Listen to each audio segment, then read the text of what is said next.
Who jumped off the grade book in that win against Florida? Pro Football Focus grades. It's Wednesday, so you know it's that. Plus Josh Ward. A lot of Florida talk as we continue to celebrate Tennessee's 4-0 start to the season right here on Locked On Vols. You are Locked On Vols, your daily podcast on the Tennessee Volunteers. Part of the Locked On Podcast Network, your team every day.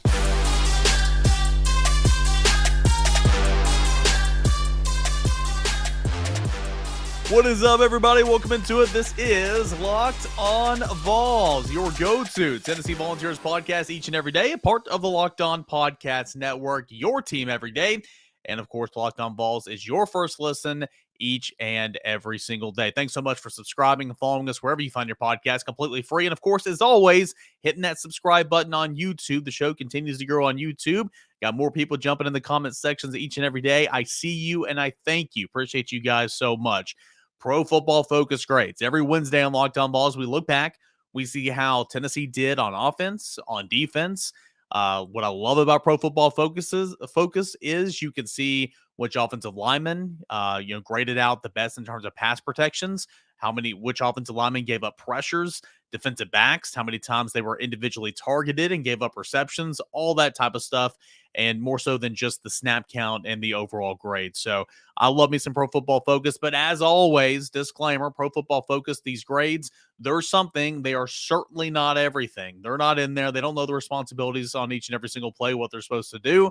It's something. It is not everything. So I just want to remind you guys of that. A quick reminder as well, the grading scale is a little bit different as well as your normal from your normal, classroom grades, 99 to 90 or so. Let me flip that. From 90 to 99, that's considered elite status. An 80 to 89 grade is considered very good. An average or an above average starter is considered anything from 70 to 79. An average starter is anything from 60 to 69. If I took a history test and I got a 64, I'm sitting there thinking, boy, I just flunked this one. That's horrible. But in football terms, according to Pro Football Focus, I am an average starter. Below average starter is 50 to 59, and anything below 50 is considered a backup grade. So that's a look at what the grading scale says. Let's go ahead and take a look at the offense, shall we? The offense, no doubt about it. No ifs, ands, buts, and this isn't breaking any news here, but Hendon Hooker was the highest graded player for Tennessee football team, and of course, of the Tennessee offense, grading out at a 92.9%, the reigning SEC Player of the Week.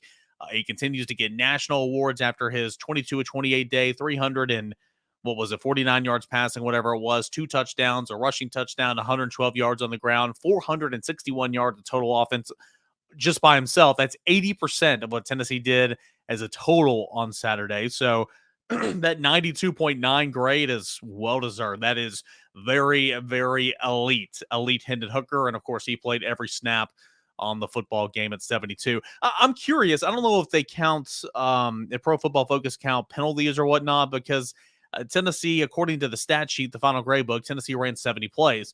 On Pro Football Focus, Tennessee ran 72 plays. So a little curious there. So if you hear me say 72 plays or all 90 plays on defense or whatever, that's what Pro Football Focus says. It's off by 1 or 2 according to the final book on Tennessee's website. But anyway, Tennessee's offense played only 15 guys. Only 15 guys in this football game. The rotation's small. You know that's how it always is. But Hendon Hooker led the way with a 92.9% grade for Tennessee. Running backs, Jalen Wright had the 6th highest grade on offense. He played in 22 snaps of this football game and graded out at 66.5. Jalen Wright, in terms of pass protection, not a great day. 18.8% is what he graded out in pass protection. That was the lowest outside of Gerald Mincey, that was the lowest on offense outside of the quarterback, of course, which isn't graded in this. And Jalen Wright allowed 1 sack. So Jalen Wright, an overall decent day. He never really got going on the ground. Thought he ran hard on that touchdown run. Ran through a face mask call that probably should have been called. Not a very good day pass protecting as well. But 66.5, the 6th highest grade on offense on 22 snaps. Jabari Small, Took him a little while to get going. That 40-yard scamper there in the third quarter really got his game and his momentum going for sure.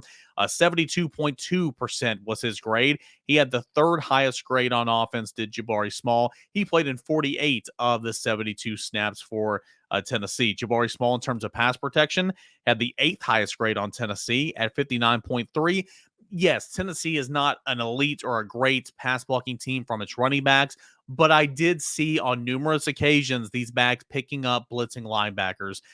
They let some go through. I'm not trying to say they were perfect, but I did see them get a shoulder on, get a chip block, cut somebody at one point in time. I thought it was a little bit better from Small than Wright, but still a work in progress. Let's go to the tight ends. Princeton Fance. He had the 11th highest grade on offense. A 58.6% was his grade on 36% snaps. Princeton Fance also, in terms of pass protection when he was held in, he had the fourth highest grade at 72.9.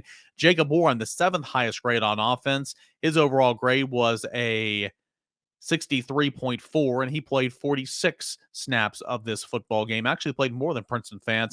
For Jacob Warren, when he didn't go out in passes, he had a pass blocking grade of 70.6, which is really, really solid. Wide receivers, Brew McCoy played every snap on offense. 72.7% was his grade. He had the second highest grade on offense. And Brew McCoy, of course, had over 100 yards and a touchdown on the day. Jalen Hyatt, solid, fifth highest grade on offense. 66.8 was his grade. 64 of the offensive snaps. Remember, he goes out, tight ends come in, multiple tight ends at a time, yada, yada. But Jalen Hyatt, I think he had 5 receptions, 58 yards, pretty solid day. Ramel Keaton, man, did he step up. He stepped up in a big way. Fourth highest grade on offense, 68.9%. He played all 72 snaps on offense. And again, what can you say? A huge first down catch and run in the second quarter, or the first half, might have been the first quarter. I get all that mixed up. But, laying it out, making the catch of the game. Oh, man. I'm not saying Ramel Keaton is somebody that's going to go win All-American honors, but I was a guy that counted him out, and what he gave Tennessee Saturday was fantastic. Hopefully he can continue that if Cedric Tillman has to miss extended time. Let's go to Gerald Mincey. Offensive line, not the or let me just say this. Gerald Mincey, not a good day pass protection. He came into the game as Tennessee's best pass protector so far this season. Was not a good day for Gerald Mincey. A very emotional game for him. He wears his emotions on his sleeve. Sometimes that gets him in trouble. He got called for a holding penalty as well. 40.2 was Gerald Mincey's grade. Easily, that was bottom of the charts there. Tennessee played 13 offensive players. He had the lowest grade without a doubt.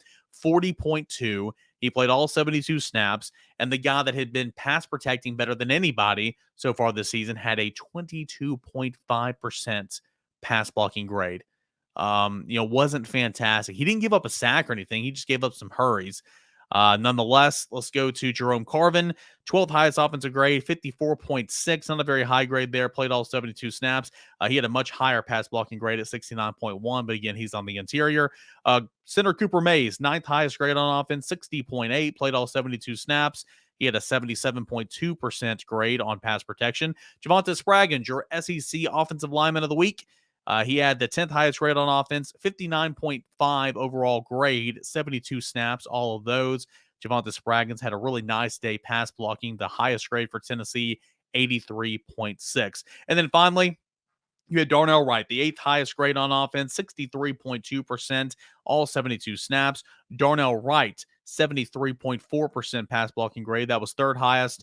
That was what he did on the day. So Tennessee, and again, that's why you go back and watch the game and you rewatch the game. Hendon Hooker had time. The offensive line did a really nice job pass protecting. Of course, some blitzing linebackers got through sometimes. On that fumble on fourth down, the guy came around the edge. I mean, that happens, right? It's football. I thought the offensive line did a great job of giving Hendon Hooker time in this football game for the most part. But again, you nitpick here, you look at the grades and you dive down to the decimal here. And, that's how sometimes you come up with these grades. So those Pro Football Focus grades of Tennessee's offense and the win over the Florida Gators. Hendon Hooker was fantastic. And of course, Brew McCoy had a good day, and Jabari Small, a good day, according to Pro Football Focus. What about the defense? We'll take a look at the defense when we return right here on Locked On Vols. But first, I want to tell us all about our friends over at BetOnline, a great sponsor of the Locked On Podcast Network and Locked On Vols. And I can't thank their support enough. It's the number one source for all your football betting news and information this season. Final latest player developments, the team matchups, the new podcast, in-depth articles, and analysis on every single game that you can find. And as always, BetOnline remains your continued source for all your sport wagering information like live betting and up-to-date minute scores for every single sport out there. The fastest and easiest way to check in on all your favorite games and events, including Major League Baseball playoffs right around the corner, MMA, boxing, and golf. Head on over to betonline.net or use your mobile device to learn about all the latest trends and all the action. BetOnline, it is where the game starts. All right, guys, time to hit back up the Pro Football Focus grades, and we're talking PFF for the defense. Tennessee has, well, it's no sugarcoating. Wasn't fantastic on the day, but there were still some good things. Tennessee did a very good job, cutting down the run, and it's not like Florida didn't try to run the football. They had 42 attempts in this football game. They were averaging 212 yards coming into the game, and Tennessee allowed 141 yards on the ground. You will take that all day long, especially with a dual threat quarterback like Anthony Richardson. So, job well done to the rush defense. Tennessee's been really good against the run outside of one, from Anabanakanda from Pittsburgh. How about that? I can get his name right a month later, but I can't get it right on game week. From Pittsburgh, Tennessee's rush defense has been pretty solid. Again, it just is what it is. Not a very good fourth quarter, not a very good day for the secondary. Tennessee needs to get better during the off week. And, that's the challenge for the coaching staff and for the players just to kind of respond. I don't expect Tennessee's defensive backfield to look that bad all season long. I don't. I think Anthony Richardson had the game of his life. I think Florida's offense had one of the better days they'll ever have. And I think Tennessee's secondary and Tennessee's defense overall had one of the worst days that it will ever have. Will Tennessee's defense be top half of the league in the SEC? Probably not. Will Tennessee's defense be overall solid? We'll see. I don't think that it's ever going to be a great defense, but I just don't see it being that bad, especially in the back end. They're not going to be great, okay, but I just don't see it being that bad. Having said that, let's go ahead and move on and take a look at the Pro Football Focus grades for Tennessee's defense in a win over Florida. Let's start with the Leo position of Byron Young. Well, first and foremost, Tennessee played 25 guys on the defensive side of the football. Byron Young, he had the fifth highest grade on defense at the Leo position. 74.3 was his grade. He played 70 of the, I believe it was 92 snaps for Tennessee. 90 snaps. Yeah, he played 70 of the 90 snaps recorded. Roman Harrison, his backup at the Leo position and guy that plays in those NASCAR packages, had the 12th highest grade on defense. 64.8% was his grade, and he played 41 snaps. Here's where I'll interject here and give my opinion right now. Joshua Joseph's got some run at Leo as well, had the second highest grade according to Pro Football Focus of Tennessee's defense at 78.2. He only played 8 snaps. Now, would that grade be as high if he played 30? No, it wouldn't, or it probably wouldn't. But here's the thing. Roman Harrison's not playing bad. In fact, Roman Harrison's probably playing the best football he's ever played. He's not, making a whole lot of sacks or making a whole lot of TFLs or anything like that, but still, he's probably playing better than he's ever played. He's played a lot here at Tennessee. I'm not saying that Roman Harrison's been playing bad, but Joshua Joseph, there's no excuse for Roman Harrison getting 41 snaps in a football game and Joshua Joseph's to get 8. Joshua Joseph's played 8 snaps, had a tackle, nearly had a safety of bringing Joshua Joseph's down. He is a good player. He needs to be on the field more. And again, Roman Harrison, a lot of his snaps are in pass rushing situations. Why doesn't Joshua Joseph get some run in pass rushing situations? I don't understand. Maybe moving forward they'll make that move, but we'll see. Joshua Joseph needs to play a whole lot more football. Defensive lineman Amari Thomas had the best game of his life, in my opinion. I think he had like 4 tackles, had a forced fumble, had a pass breakup. He had the third highest graded on defense, 76.3. He played 64 snaps. Way too many snaps for him, but it's good to see the durability there from Amari Thomas. Karot Garland, defensive lineman, 28 snaps, 72.2% was his grade. That's the 6th highest on defense. Bryson Eason, 21st highest grade on defense, 53.7. Not a great grade there, but you got 20 snaps out of Bryson Eason. I think that's good if you're Rodney Gardner and if you're Tim Banks. You got 20 snaps out of Bryson Eason. You got 14 snaps out of Elijah Simmons, who had a grade of 75.9, 4th highest on defense. You got 20 snaps out of Dominic Bailey, 9th highest grade at 66.3. 20 snaps from Dominic Bailey, 20 snaps from Bryson Eason, 14 snaps from Elijah Simmons. You had 36 snaps from Latrell Bumpus. He graded out at 66%, 10th highest on defense. I thought he flashed all over the field. I thought he might have one of his best games of his career in Latrell Bumpus. You got 36 snaps from him, 11 snaps from DJ Terry, who actually had the highest grade at 78.8%, but only 11 snaps. And then Tyree West, 70.1% was his grade, 8 snaps.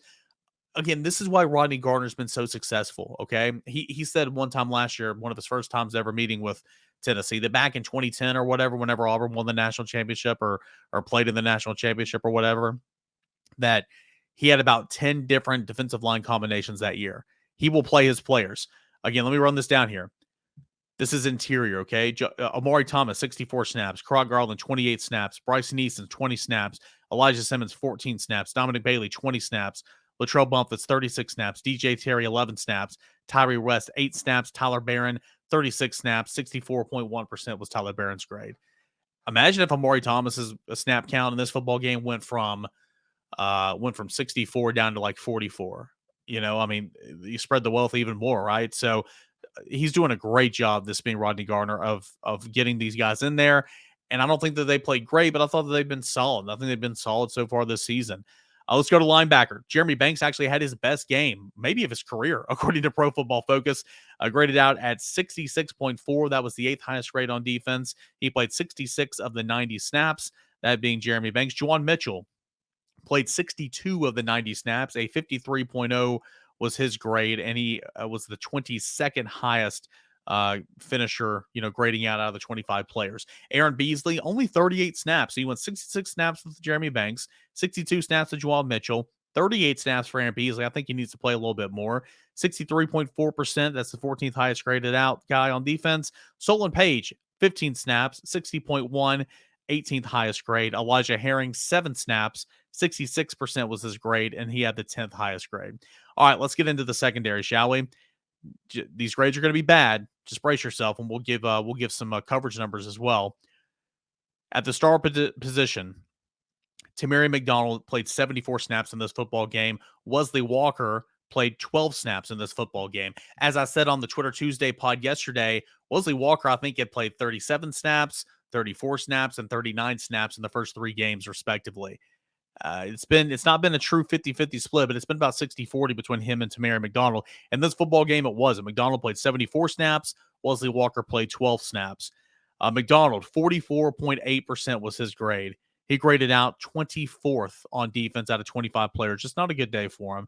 He had 2 missed tackles. He was targeted 7 times in coverage. He gave up 6 receptions, 97 yards, and a touchdown.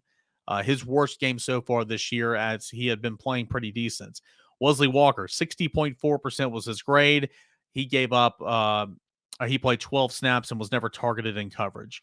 Safety Trayvon Flowers, he had the 20th highest grade on defense out of 25 players who played. 54.5% was his grade. He played all 90 snaps on defense. He had 2 missed tackles. He was targeted twice, gave up 2 receptions for 23 yards. So the damage wasn't horrible in the back end, but still, he missed 2 tackles. He got trucked a couple of times. It's been a very, very up and down season for Trayvon Flowers so far. Jalen McCullough, 19th highest grade. He wasn't much better, 56.9%. Played all 90 snaps. These safeties are ride or die with this staff. He was targeted 5 times, gave up 3 receptions for 77 yards. Cornerback Kamal Hadden, who had been Tennessee's best defensive back coming into the game, had a game to forget. We know that. I'm not trying to harp on it, but it is what it is. 17th highest grade, 60.3, 89 snaps. So missed just 1 snap after going out after getting shaken up for just 1 play. He missed 2 tackles, both of which came on the same touchdown giving up play. Targeted 7 times, gave up 4 receptions, 103 yards, and a touchdown. Christian Charles, a cornerback, 13th highest grade, 62.1 on 81 snaps, 6 targets, 3 receptions, 53 yards. Cornerback Brandon Turnage had the lowest grade of any player that played on defense. Had 6 snaps, 39.7% was his numbers, was his grade. He was targeted once, gave up 1 reception for 38 yards. And then Deshaun Rucker got in there for 4 snaps, 52.4% was his grade. 1 target, gave up 1 reception, and it was for just 13 yards. So the numbers didn't look good, according to Pro Football Focus here. The play didn't look good upon the rewatch, and it certainly did not look good in real time on Saturday. Tennessee's got to get better defensively. Tennessee's got to get better in the back end, but what can it do to try to find some improvements? We'll discuss that, an ongoing theme here on Locked On Vols as the week continues. All right, Pro Football Focus grades are in the rearview mirror. Let's check in with Josh Ward. It is Wednesday, Ward Wednesday, coming up next right here on Locked On Vols. All right, guys, it's time for Josh Ward Wednesday here to conclude a Wednesday Locked On Vols. Want to bring him on here like we do each and every Wednesday. Josh, what's going on, man? Eric, good to be with you. Exciting time, a lot of positivity in Knoxville and in Big Orange Country right now. Yeah, no doubt. Tennessee's 4-0. Tennessee's a top 10 team. I mean, you think back 20 months ago, and like that just didn't even feel like a possibility anytime in the near future whatsoever. And here you are. And of course, the challenge will get tougher in SEC play, and Tennessee will play a lot more challenging teams, no doubt. But it's good right now. And Tennessee did hold on, tried to give it away a few times, but did hold on there in the end. Top Florida 38-33. Your thoughts on Tennessee's win over the Gators? Yeah, so my very first thought is you beat Florida. And I know this isn't the best Florida team, and I know that there are some things to work on coming out of the game and some defensive questions in that final offensive drive. But immediately in that moment, and I'd say coming out of it, because you have 2 weeks to get ready for LSU, I think the thought should be celebration. I'm not telling fans what to think or how to act, but in that moment, knowing what's gone on the last couple of decades and how difficult this series has been, I would think celebrate in that moment. And then you get to, okay, well, what is Cedric Tillman's status? That's a question going to LSU with the procedure he had. What do they do there in the secondary? How can that improve?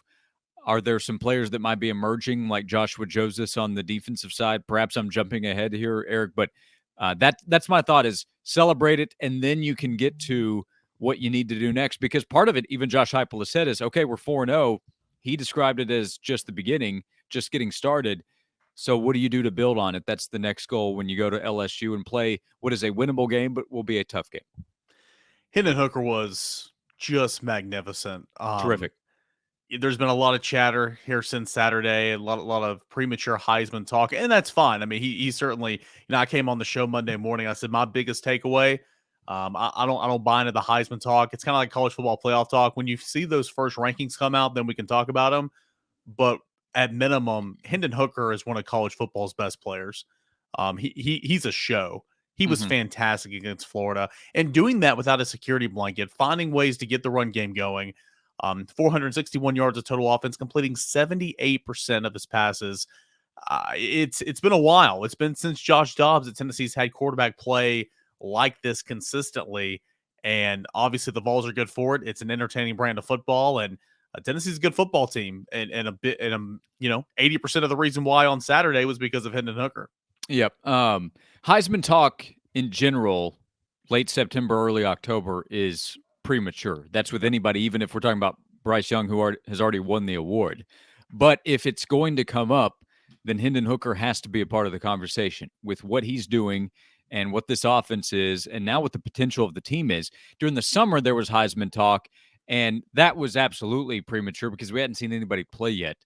But my thought during the offseason was, okay, if you want to have that conversation with Hendon Hooker, then Tennessee needs to go 4-0, and they need to have a big win against Florida. Because if that happens, my expectation was Hendon's going to play a big role in that, and he did more than play a big role. He led Tennessee to the win against Florida. He was terrific. I thought it was a legendary performance that will be talked about for a long time.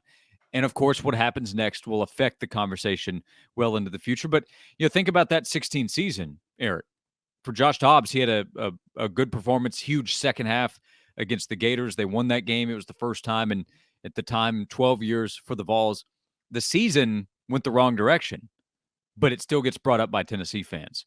And I think the way Hendon Hooker carries himself, I think the way that he is connected with the university and how fans enjoy watching him, I think that this will be a performance we talk about for a very long time. And if the season continues to go in a positive direction, then it will elevate how the performance this past Saturday and how Hendon Hooker at Tennessee is remembered. It was a terrific day, and he has continued to take his game to a higher level. At some point, he's going to have a game where he makes mistakes. He's going to Yeah. throw a pick. I mean, I don't think he's going to go over there all season long. But he's as close to flawless as you can ask him to be, I think, to this point. And when the top wide receiver goes down, somebody else steps up, and Hendon makes plays for them. He's a terrific player. He's a great rep for UT. Have you seen anything like that 99-yard drive where Tennessee marches down the field, scores with 7 seconds left on the clock, takes a 17-14 lead into the halftime break? Not only that drive, but if Ramel Keaton's catch, which happened on that drive, isn't the play of the game, it's the 3rd and 10 when, I don't know if it was Wright or Small, I can't remember, just completely whiffs on the blitzing linebacker. Hendon Hooker avoids left, is throwing across his body, moving up in the pocket to a guy at the sticks and Princeton fan who catches it, falls right on the marker, drives extended. Then you get to Hyatt. Then you get to the catch with Ramel Keaton. What a phenomenal drive. And that really is, I think, just a snapshot of what this Tennessee offense is and what it's capable of. That was a tremendous series, and what a backbreaker. Didn't kill him, obviously, but what a backbreaker for Florida there right before halftime. Yeah, it was massive. So choosing a play from that drive, I think, is really difficult. We tried that on Josh and Swain and I, it was actually for the game. It wasn't even just the drive, but we both had different plays for that game because I think even finishing up the drive, I would have said play the Ramel Keaton because of how impressive it was, but you're not making that play if you don't have the first down pickup. The other thing is if you don't pick up the first down, well, Billy Napier called a timeout with the goal to get the ball back. Who knows? Maybe they add some points and you're down by 6. Or excuse me, it would have been 7 at the half instead of being up by 3. And then, of course, the momentum swing, you're able to score coming out of the half and go up by 2 scores, which is just a tremendous difference. There's no way to know how the game would have played out, but it would have been obviously more challenging for Tennessee if they don't score going into halftime. So closing things out, and then Brew McCoy with the touchdown was so important and probably a little underrated over the course of the game because there are other players, other plays, including on that drive to pick out. The point is that it made a huge difference in the game, and it doesn't happen without Hendon Hooker. Keaton making that catch is why a lot of people had a lot of fans were talking about Keaton coming out of the game because he had the play earlier in the game to pick up the first down, and then that catch, which is just a tremendous play to help extend that drive, and it showed what Tennessee is capable of doing. There are a lot of players that step up. Hendon leads the way, but the offensive line has done some good things here. Javonte Spraggins was honored coming out of the weekend. And then Jabari Small, big run to start the second half, I thought was a huge deal. So a lot of little plays that add up to a big deal for Tennessee in the win against Florida. The good and the bad, obviously, there was some bad there. And, I like to think I have a good understanding of the game of football. But I'm not a coach, and I've never thought about coaching, and I've never been paid money to make calls like that. The secondary, and I know it's tied in. I say this all the time. What the front does affects the back end, but was the front perfect? Absolutely not. But did the defensive line, not putting the linebackers in this, but did the defensive line play a decent game? I thought the defensive line actually played a pretty decent game. You like for them to get home more, but obviously they were hitting them, I think 13 quarterback hurries or whatever. The secondary, just an awful, awful day. Any way you want to spin it, there was not a guy back there in the secondary that had a good day.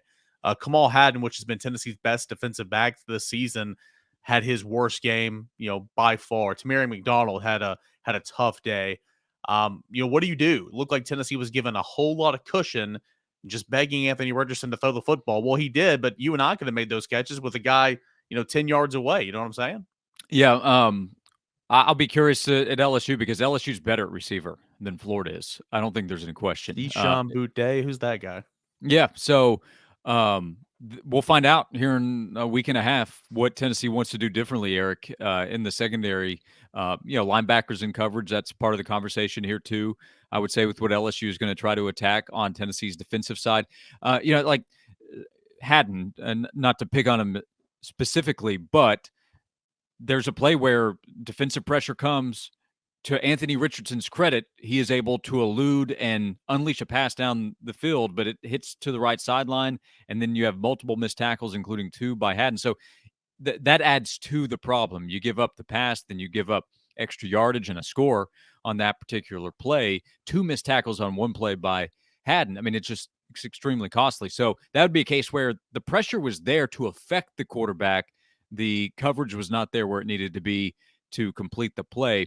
The defense still made plays. Amari Thomas made a huge play. Again, that's going up front to punch the ball out, and Jeremy Banks falls on it. Because if Florida scores there, who knows with the game? That kept momentum from swinging back Florida's way there in the middle of the second half. But I don't think there's a personnel answer necessarily in the secondary. Warren Burrell's health is a question. And Eric, the first couple of weeks of the season, fans were asking, why is Warren Burrell playing? Why don't they go to somebody else? And maybe you have your answer there. I'm not saying the result would have been different necessarily if Warren were out there playing. But in terms of that question earlier in the season, I think you have an answer because at least coaches probably trusted the veteran to be out there.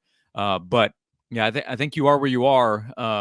Wesley Walker's a guy in the offseason that I thought could factor in greatly. Either at the star position is probably where I thought, but safety something they look at. I don't know, but I don't think there are a lot of personnel answers. D. Williams could come back and help them from a health standpoint, but Eric, we haven't seen him, so I can't sit there and say he's coming back and making a huge difference. So I would say it would be what the coaches asked the players to do. Are they tighter in coverage against LSU? That's probably one of the first questions going in. Yeah, I don't think personnel is going to be a fix here because they just kind of are what they are. There's a reason Warren Burrell has been playing. And again, I'm with you. I don't think Tennessee's significantly better with Warren Burrell in the field that day, but still, there is a reason that he plays. And I think you saw that on Saturday. Tamari McDonald as well played a ton of snaps the first 3 games, only 12 this game. That's curious. I feel like at some point he needs to play a little safety, in my opinion, if you're going to be banking on Tamari McDonald. So anyway, you want to spin it though. Tennessee does hold on, gets the win. The Vols are 4-0. Quickly, I know you got to get out of here, but Tennessee didn't win the Super Bowl, okay? But it is a big win. Florida's not winning Natty. How big of a win is this for Tennessee, for the program, for Josh Heupel? Well, often I go, think about the other side. Eric, if they had lost that game, whether it's on a Hail Mary at the end, that would have been just disastrous. I honestly don't know how you come back if that had happened, or just if the game had played out a different way and Tennessee loses the game. The script completely flips, and what is being talked about right now, how the last 48 to 72 hours would have played out. Chris Lowe had a great story, ESPN, that I recommend people check out, where he got perspective from players on the team, Coach Josh Heupel, fans who have been following the program for so long, and a bunch of former players who had success at Tennessee in this series, went through struggles against Florida as well, to show all together how much Saturday meant. The atmosphere was great, and you have a chance to continue building. Then there's the recruiting aspect, where I don't think recruits are choosing Tennessee because the Vols won the game, but everything that was going on at Neyland Stadium, and then you do get the win, and now you're in the top 10 at number 8. We haven't talked about that in a long time with Tennessee football. I can't sit here and say that Tennessee's back. There's that conversation. More has to be done for Tennessee to really be back to what people believe it to be. But beating Florida on Saturday allowed that conversation to continue on and allowed Tennessee an opportunity to keep building. So it was massive. The whole must-win thing, not necessarily, but it would not be a positive spot right now to be in. If Tennessee had lost, then there'd be what if they lose to LSU and then lose to Alabama? So you don't have to have that snowball effect conversation. It was a game that Tennessee had to get this past weekend, and the Vols got it. Well, Tennessee may be off this weekend and this week for practice. Well, they're practicing. Tennessee may be on an off week. Let me rephrase that. But Josh and Swain, you and VFL Jason Swain, you guys are never off. 5 days a week and from noon to 3 on The Sports Animal. What's coming up later in the show? Yeah, thanks for that. A lot of coverage looking back, but now, kind of transitioning to looking forward to the LSU game because it'll be a big one. We are of the belief that the earlier kickoff is better for Tennessee. Doesn't guarantee a win, but you'd rather kick off early. Swain's played down there in Baton Rouge. He knows the later it gets, tougher it gets for the opponent. So huge week coming up, and we'll continue to have coverage of what's going on with Tennessee football. I don't like to give Austin credit a whole lot of praise, but he did have a line in our post-game pod after the game the other day talking about that time, saying you want it earlier in the day because it's less time that those LSU fans have to get sauced as the day goes on. So yeah, breakfast on the Bayou. We had Austin on the show on Monday. Normally joins us on Wednesdays. Came on Monday and said beignets for breakfast, which I'm just going to steal myself. So beignets for breakfast, highly recommend. And then and Tennessee's I'm keep going on, but Tennessee's an early in the day team, so body clock wise, I think it helps. Mm-hmm. Also, Kegs and Egg. That's another one you can take for the rest of the week. There you go. And it's Josh Ward, Josh and Swain every weekday on The Sports Animal, noon to 3. Josh, thanks so much, man. Thanks, Eric. And that will do it for this edition of Locked On Vols, your Wednesday show We went over the Pro Football Focus grades for offense, for defense. We talked about who was good and bad in coverage, who was good and bad in pass protection and run blocking, all that and more. And don't forget to go check out Monday and Tuesday's episodes as well. We'll talk recruiting with John Garcia and more coming up later in the week. Check out Locked On SEC for your second listen. Right behind Locked On Vols, your first listen each and every day. Guys, appreciate it. Same time, same place. We'll do it again tomorrow. This has been Locked On Vols.